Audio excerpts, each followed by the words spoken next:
server tab, and then dito tayo sa hotspot setup. Hotspot setup, yung interface na ginawa nating hotspot, ito yung interface nating gagawan. So yan, masquerade na. Check nyo lang din yan. Next, and then ito yung address pool natin, yung sinasabi ko kanina na yung 10.0.0.9 is naka-reserve hanggang pababa. Okay, next natin yan. Certificate no, wala tayo dyan. Meron na next.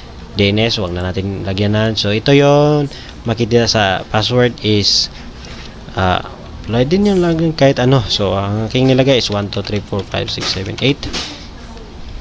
8. Makita nyo naman yung password na yan dito pag next natin. Okay na, diba? Okay na.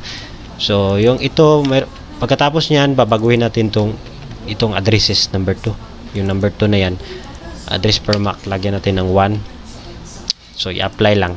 So naka 1 na. Yung ginawa natin kanina, ito yun. Makikita nyo, di ba, password? Ang password nito is, ayan. Kita nyo, password. 1, 2, 3, 5, 6, 7, 8. Pwede nyo man yung i-hide password. Ayan, makikita nyo. Pag-click nyo yan, wala, naka-hide na yan. So, dito tayo sa settings, hide password. Ayan. Okay. And then, ito yung mga users nyo, yung mga voucher codes, blah, blah, blah, yung paghulog na. So, ngayon, nakagawa na tayo. Dito sa server profiles, maglagay tayo ng yan, itong wait lang user profiles pala, sorry. Dito sa user profiles, gawa tayo ng lagyan natin to ng script, yan. Ito, double click nyo lang dito sa banda sa may gilid, itong script tab. Makikita nyo yung script tab, on login at saka on logout. So ngayon may ni-ready na ako ditong script. Yan, kita nyo naman, meron akong script dito.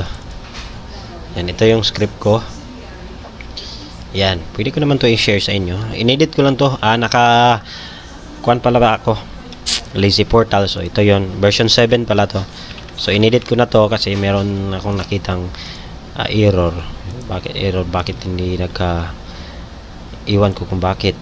So ngayon, ilagay ko to siya dito sa on login. Nagkulang pala ako. So ngayon, naka-enable pala nito ang Telegram. Nakawa na yan. Ito na yung Telegram ko. And then dito sa local hotspot file, kung naka-hex kayo, lagyan ito inyong ilagay, flash hotspot. Itong for hoplite, yan makikita naman dito for hoplite, local hotspot lang. So, ang magka-problema nito is yung sa expiry, yung makita due to error, may error siya kung hindi nyo to ma-target sakto. So, ngayon, i-copy ko lang to lahat. Merong na Teka lang. So, ayan, kopyahin ko lang to. And then, nilagay natin sa on login. And then, yung on logout, hindi ko pa nakopya dito. Meron tayo dito sa aking yan, portal template version 7 ng ating ginawa. And then logout script, ito yon, nakalimutan kong ikopya. Then ito yon, lagay natin dito, nandyan, apply, okay.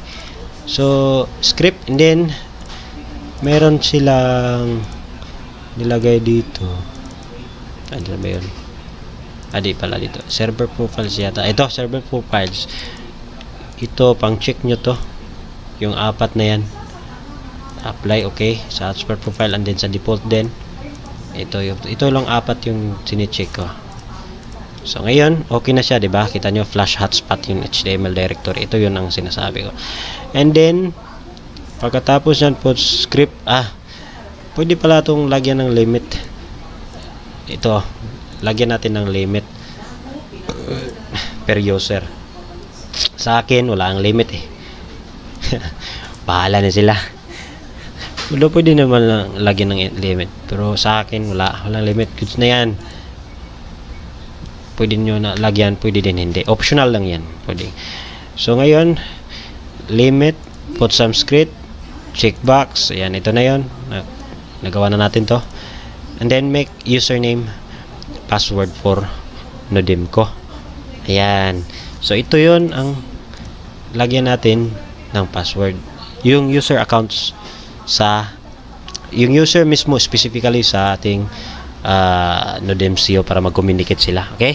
So ito yan sa system. Tapos punta ka sa users. And then before that, dito ka muna sa group. Then add ka ng group. So paglagay natin window. Yan, window.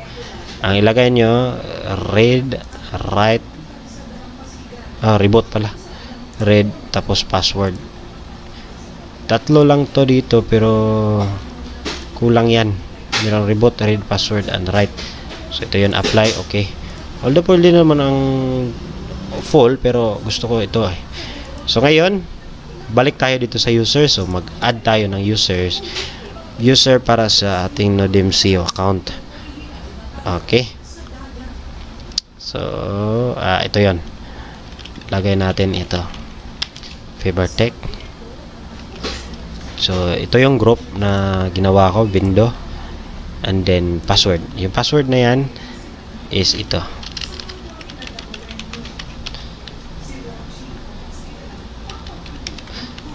So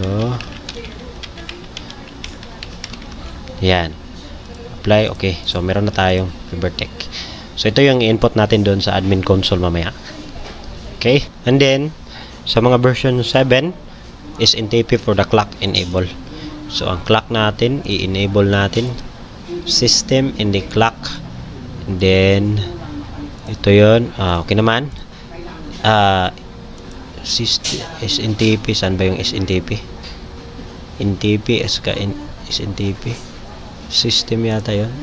Ayan, NTP client at saka saan ba yung system is NTP. Saan ba yun is NTP?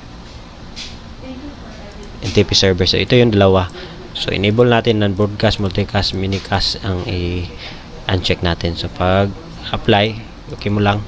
And then dito enable natin to. And then unicast yung mode. And then lagyan natin ng server. Yung server natin is ito. Asia. Ito lang yun. Sundan nyo lang. Server. So pag apply natin yan, so nagwe-waiting yan. Ilang minutes yan or seconds yata. Meron yang ditong data. So naghahanap pa siya. Ayan, makikita natin asiapool.ntp.org. So ayan, okay na yan. Para yan sa clock natin. Baka ano natin para mabigyan ng clock si Nodem CEO minsan kasi mag 1970 pero sa dun sa version 4.4 na firmware wala naman, pero may instance kasi. So ayan, goods na tayo. Ito pala notes, yan, huwag isama sa IP pool. Ito yung sinasabi ko na kanina, at ito yung naka-reserve. So ito yon. So naka-reserve na yan yung IP natin. Okay, meron ding ibang kuan dito. Nakita ako sa Wi-Fi group. Screenshot ko lang pero okay na yan sa akin. So goods na tayo. Ang ating pag-setup ng MikroTik Hex. And then meron silang FQ Codel. Codel yan. I-try natin i-apply. May nakita ako dito eh. So, ginawa niya ito sa QA, add tayo ng Q-type. Q natin is if Q Codel. Target natin ito mamaya. Codel, yung kind niya is if you Codel. Sa mga version 7 lang to na Hex. Sa iba wala to eh. Okay. Okay, apply din. Okay, so makikita natin ito if you Codel yung kind. So goods na yan. And then punta natin yung hotspot natin, i-target natin to, double-click natin to dito sa Q. Yan, makikita nyo na dito sa default user profile, default Q, meron siyang Q type. So select natin yung FQ Codel natin ginawa kanina. Ayan, so ito na yon, FQ Codel, apply. Okay, pag double click natin yan, naka-Codel na yan. Ganyan lang. Itong style na to is galing kay Shasha to. Shasha A-Print yata yung YouTube. Nakahanap ko doon eh. So ngayon, okay na tayo. And then, check natin yung logs. Ay, wala to. And, next natin is yung portal. So, ang portal, ito, i-delete natin to lahat. Ayan. Naka-default yung portal na yun eh. So, ngayon, ito, hindi mo to ma-delete dahil ito ang kanyang default talaga sa hex. So, ngayon, i-minimize natin to. Ganyan siya. Then, meron na akong portal. Ito, naka-portal na tayo kay Sir Christopher. Nakabili tayo doon. So, na-edit ko na to. And then, check ko na to mo ng GS. Ito ang kadalasang may magka-problema sila. So, ito na yon. And then, so, in-edit ko na to dito banda. Ang i-edit nyo lang dito, ito yung portal settings, kung ano yung i-enable nyo dyan. And then, coin drop, false ko lang, Gcash, naka-hide na yan. So, ito na yung IP. Itong IP na to, kung anong gusto nyo yung IP na nilagay, yun yung ilagay nyo sa single window. Ito kasi ang aking goods na yan. And then, na-edit ko na rin yung sound na yan. And then, goods na. Ilagay na lang natin dito siya sa ating microtext. So, ang paglagay niyan, i-click nyo to, di ba? Ganyan, hotspot. I-drag and drop nyo dito sa flash folder. Wag dito talaga sa flash folder. Ayan, makikita nyo naman. And then, i-release nyo to. And then, magkukopya yan. Ito yan. Yan o. So, i-upload niya yan.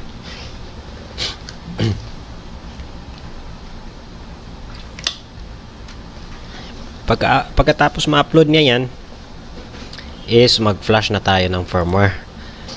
So, firmware. Okay. Oh. Diba? Okay na. Ano na tayo? Nakalagay na tayo ng portal. Okay. Next natin is yung mag-flash tayo. So, ngayon, ang gagawin natin is mag-firmware flash. So, ilagay natin yung firmware natin sa NodeMCU. So, make sure nakasaksak yung NodeMCU nyo via wired patungo sa ating computer. Okay? And then, kailangan nyo ng firmware, syempre. So, yung firmware, makikita nyo lang sa official website ng OneFi. So, ngayon, nakapag-download na ako, which is 4.4 ang version natin. So, ang gagawin natin is, syempre, extract muna natin to. So, yan. Na-extract ko na. Yan, ito na yon. So, yan ang laman. But first, so, sa umpisa, kailangan mag-install kayo ng driver nitong NodeMCU para ma-detect ng computer. So, ngayon, sa aking sitwasyon, meron na siya. So, ngayon, tingnan muna natin kung saan natin makikita. So, ayan. Right-click nyo lang yan. At makikita nyo tong device manager. So, tingnan natin yung device manager. So, ang driver na na-detect yung NodeMCU. So, pagkatapos na yan, at locate nyo tong ports. Ayan, may ports dito. And then, makikita nyo tong USB serial channel 340 COM4. Makita nyo yan, ito yun ang aking NodeMCU. So, since na alam na natin NodeMCU COM4, then minimize na natin yan. Pasukin na natin tong firmware. Alright, and then release. And then, since LAN-based ang ating ginawa, LAN-based ang ating pipiliin na firmware. Wag muna to kasi LAN-based tayo. So, ayan, LAN-based. And then, next is anong NodeMCU na gamit mo? Or anong, So, ito yung sa akin, 8266. Mali ang paglalagay pero okay lang yan. 8266 yan. So, ito yon, firmware na yan. At ito yung 1 at 2 na bin file. I-flash natin yan gamit itong flasher. So, open natin yan. At makikita natin yan ito. Minimize natin to at ito yung pop-up niya. So, ito yung mismong software. Yan, makikita NodeMCU by flasher. And then, serial port. So, alam nyo naman kung anong port yon. So, ito yon, COM4. Sa aking sitwasyon, COM4 ang ating serial port. COM4 ang ating dubin ko. So, COM4 ang ating ilagay dyan. And then, na din sa'yo firmware. So, i-browse natin, i-locate natin yung dito, yung sa desktop. So, pag-locate niyan, ayan ito. Since naka-open na automatically naman, and makikita natin yan, LAN base. So, ilalagay natin dito. So, desktop, ayan, desktop to. Release 4.4, release, LAN base. So, 8266, ayan, ito yon. Tapos, unahin natin yung firmware number 1. Ito, highlight natin to at i-open na natin. And then, pagkatapos niyan, hayaan nyo lang to. And then, dito. Yes, i-check nyo tong yes, wipes all data because gagawin natin is palitan natin ng sarili nating firmware. So, ayan. Ganyan lang gagawin and then i-flash nyo yan at antayin na matapos. So, makikita lang naman yan dyan kung tapos na siya. Saka natin i-upload ang tawag dito bin file number 2. Right? So, madali lang to. Antayin lang natin para matapos to. Yan, writing pa siya 61%, 66, 72%, 77, ayan matapit na 83, 88, 94 and 100. Yan, so ngayon tapos na, makikita nyo naman living, staying in bootloader, firmware successfully flash. Okay, and then since 7.1 natapos na natin, ilagay natin 7.2. okay, same serial port COM4. Browse na natin yung 1.5 flash file bin number 2. Ayan, highlight natin and i-open natin. So ito na yon. And then sa offset ilagay nyo dito number 2. Ayan, lagyan mo yan ng number 2 na file and then wag nyo na i-wipes all data. Ilagay nyo na to, i-no nyo na lang kasi pangalawa na to So ang gagawin nyo lang number 2 sa offset, no, and then flash. Ayan. Ayan lang, pag flash ng DMCU. Antayin natin itong matapos. So pagkatapos nito, restart natin and then i-bind na natin sa ating Microtech. Pero si Microtech need natin i-configure. So configure natin. Ayan. Natapos na niyang i-flash ang firmware. Ayos na yan. And then i-bind na natin sa ating Microtech.